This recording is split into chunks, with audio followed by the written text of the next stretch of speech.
మనం చూస్తా ఉన్నాము. నిన్న హెల్త్ మినిస్టర్ గారే మాట్లాడుతూ ఉన్నారు, ప్రభుత్వ ఆసుపత్రుల పట్ల ప్రజలు విశ్వసనీయత కోల్పోతున్నారంటూ. ఏకంగా ఆయనే ప్రభుత్వంలో ఉండి ఆయనే మినిస్టర్గా ఉండి వారే మాట్లాడుతున్నారు. అంటే దీన్ని బట్టి అర్థమవుతుంది కదా, మంత్రే మాట్లాడుతూ ఉన్నాడు, ప్రజలకి హోప్ పోతుందంట ప్రభుత్వం రంగంలో ఉన్నటువంటి ఈ హాస్పిటల్స్ మీద. ఖచ్చితంగా నిజమే చెప్పారు. అంటే ఎప్పుడు వాళ్ళకు తెలుసు, వాళ్ళ మనసులో ఉందే బయటికి చెప్పారు. ఎందుకంటే వచ్చిన దగ్గర నుంచి కూడా చూస్తున్నాము, హెల్త్ డిపార్ట్మెంట్ ఫుల్ గా ఫెయిలియర్ అని చెప్పి చెప్తున్నాం. ఎందుకు? ఈ మెడికల్ కాలేజ్ ని ప్రైవేటైజేషన్ చేస్తున్నారు, ఆరోగ్యశ్రీని ఎత్తేస్తున్నారు, ఉన్నటువంటి నెట్వర్క్ హాస్పిటల్స్ కి ఇవ్వాల్సినటువంటి సుమారు 3,600 కోట్ల బకాయిల్ని వాటి మీద కూడా ఏ స్పందన లేదు, వాటిని వదిలేశారు. ఈ ఉన్నటువంటి 108 అంబులెన్సెస్ కూడా టైంకి రావట్లేదు, ప్రజల ప్రాణాలు పోతా ఉన్నాయి, రిక్రూట్మెంట్స్ జరగట్లేదు. ఏ హాస్పిటల్కి వెళ్ళినా కూడా అక్కడ మందులు లేవు, దూది లేదు, సూది లేదన్నట్టుగా అక్కడ ఏమీ అరాకొర అన్నట్టుగా ఈరోజు వీళ్ళు వైద్య సేవలు అందిస్తా ఉన్నారు. కాబట్టి వాళ్ళకే కాన్ఫిడెన్స్ లేదు, ఎందుకంటే వాళ్ళు ఏం ఎఫర్ట్స్ కూడా పెట్టట్లేదు. వాళ్ళు ఎంతసేపు ఏంది ప్రైవేటైజేషన్ అని చెప్పి ప్రైవేట్ వాళ్ళ చేతిలో పెట్టాలి, వాళ్ళు ఎవరో చూసుకుంటారులే, మాది కాదు ఈ బాధ్యత అన్నట్టుంది. సో కాబట్టి డెఫినెట్ గా వాళ్ళే చెప్తున్నారు కదా, హోప్ పోయింది ప్రజలకని. హోప్ పోగొట్టేలా మీరు చేస్తున్నారు, మీ ఇంటెన్షనే హోప్ పోగొట్టడము.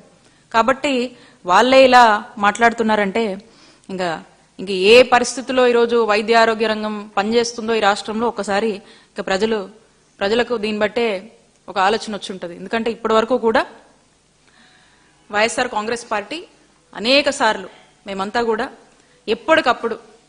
ఎప్పటికప్పుడు ఏ ఇష్యూ వచ్చినా కూడా ఇది ప్రజలకు ఇబ్బంది అవుతుంది, వైద్య ఆరోగ్య రంగాన్ని చంపేస్తున్నారు, ఆరోగ్యశ్రీని చంపేస్తున్నారు, ఉరిదీస్తున్నారు, వైద్య ఆరోగ్య రంగాన్ని నీరుగారుస్తున్నారు, ఇది తప్పు, ప్రజలకు ఇబ్బంది అవుతుంది, ప్రజలు సఫర్ అవుతున్నారు, మీరు గ్రౌండ్కి వచ్చి చూడండి అని అనేక సార్లు మేము ప్రతి సందర్భంలో కూడా ఇవన్నీ చెప్తూనే ఉన్నాము. అయినా కూడా ఇవన్నీ గాలికి వదిలేసి చంద్రబాబు నాయుడు గారి ప్రభుత్వం ప్రైవేటైజేషన్ దృష్టిగా మరి ముందుకు వెళ్తుంది.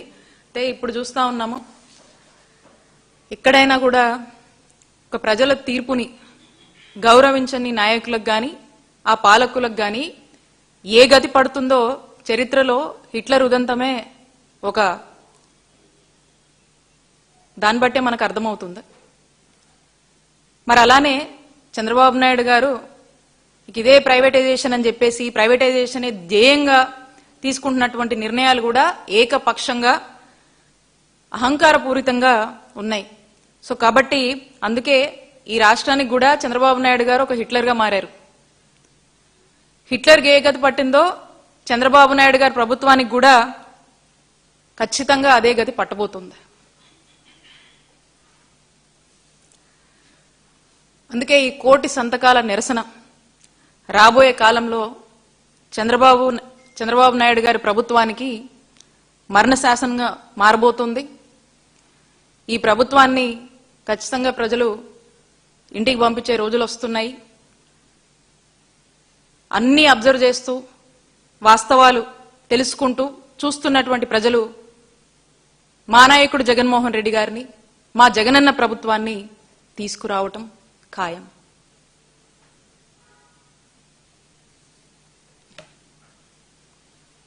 Any questions?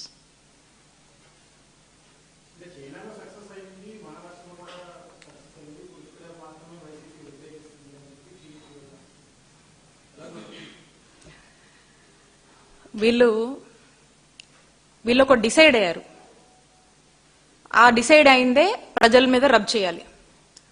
వాళ్ళ ఇంటెన్షన్ ప్రైవేటైజేషన్. అంటే ఎందుకు ఈ ప్రైవేటైజేషన్?